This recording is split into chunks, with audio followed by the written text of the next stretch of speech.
ಮಹಾಸಂಗಮ YouTube ಚಾನಲ್ಗೆ ತಮಗೆಲ್ಲರಿಗೂ ಸ್ವಾಗತ. ನಾನಿವತ್ತು ಶೇಂಗಾ ಚಟ್ನಿ ಪುಡಿ ಮಾಡೋದು ಹೇಗೆ ಅನ್ನೋದನ್ನು ತೋರಿಸ್ಕೊಡ್ತೀನಿ. ಬನ್ನಿ ನೋಡೋಣ. ಮೊದಲು ಒಂದು ಬೌಲು ಶೇಂಗಾ ತೊಗೊಳ್ಬೇಕು.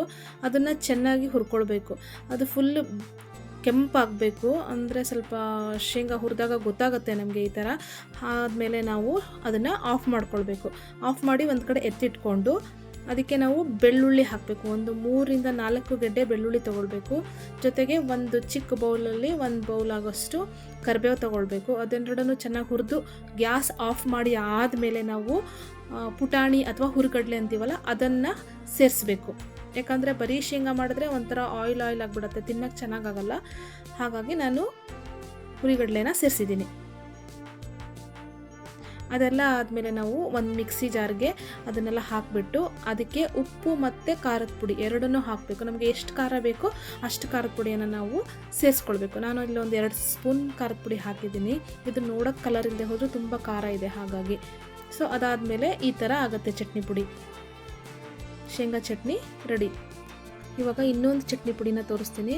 ಅದೇ ಅಗಸೆ ಚಟ್ನಿ ಪುಡಿ. ಬನ್ನಿ ನೋಡೋಣ ಹೇಗೆ ಮಾಡೋದು ಇದನ್ನು ಅಂತ ಹೇಳ್ಬಿಟ್ಟು. ಮೊದಲು ಒಂದು ಬೌಲ್ ಅಗಸೆನ ತೊಗೊಳ್ಬೇಕು. ಇದನ್ನು ಚೆನ್ನಾಗಿ ಹುರಿಬೇಕು.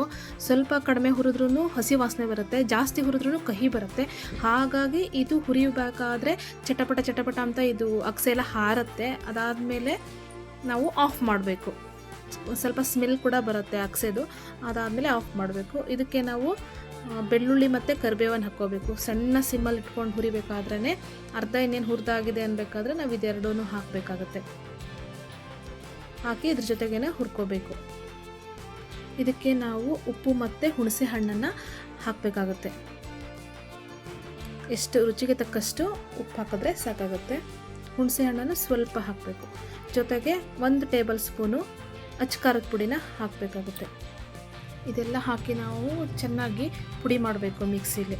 ನೋಡಿ, ಪುಡಿ ಆದಮೇಲೆ ಚಟ್ನಿ ಪುಡಿ ಈ ಥರ ಆಗುತ್ತೆ. ಅಗಸೆ ಚಟ್ನಿ ಪುಡಿ ತುಂಬ ಒಳ್ಳೆಯದು ಆರೋಗ್ಯಕ್ಕೆ. ಒಮೆಗಾ 3 ಇರುತ್ತೆ ಇದರಲ್ಲಿ. ಹಾಗಾಗಿ ನಾವು ಅಗಸೆ ಚಟ್ನಿ ಪುಡಿಯನ್ನು ವರ್ಷದಲ್ಲಿ 1-2-3 ಸರಿನಾದರೂ ಯೂಸ್ ಮಾಡಬೇಕು. ಈ ವಿಡಿಯೋ ನಿಮ್ಗೆ ಇಷ್ಟ ಆಗಿದ್ರೆ ಒಂದು ಲೈಕ್ ಮಾಡಿ, ಶೇರ್ ಮಾಡಿ ಆ್ಯಂಡ್ ಸಬ್ಸ್ಕ್ರೈಬ್ ಮಾಡಿ. Thank you so much.